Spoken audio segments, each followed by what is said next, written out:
حیدرآباد میں پانی سربراہ کیے جانے والے واٹر ٹینکرز ناقص، کئی گاڑیوں سے پانی ضائع ہو رہا ہے۔ موسم گرما میں حیدرآباد میں گرما کی شدت میں پانی کی قلت کو دور کرنے کے لیے واٹر ٹینکروں کی سربراہی عمل میں لائی جا رہی ہے، لیکن ٹینکروں کی ناقص اور لیکیج کی وجہ سے ہزاروں لیٹر پانی سڑکوں پر ضائع ہو رہا ہے۔ ناقص ٹاپ، ڈھیلے والز کی وجہ سے ٹینکروں سے پانی سڑکوں پر بہتا نظر آ رہا ہے۔ شہر حیدرآباد میں ٹینکر جیسے جیسے گزر رہی ہے، ٹینکروں سے پانی سڑکوں پر بہہ رہا ہے، جس سے ہزاروں لیٹر پانی ضائع ہو رہا ہے۔ ناقص ٹینکروں کی وجہ سے قیمتی پانی سڑکوں پر بہہ رہا ہے۔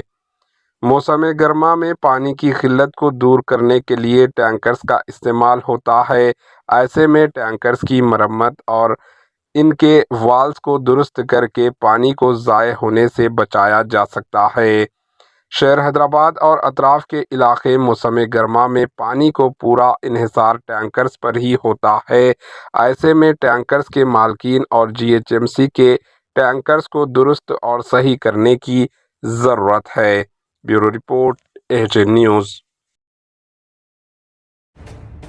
AHN نیوز کے YouTube چینل کو سبسکرائب کریں اور بیل آئیکن کو دبانا نہ بھولیں تاکہ آپ کو ہر نئی آنے والی ویڈیو کا نوٹیفیکیشن بر وقت مل سکے۔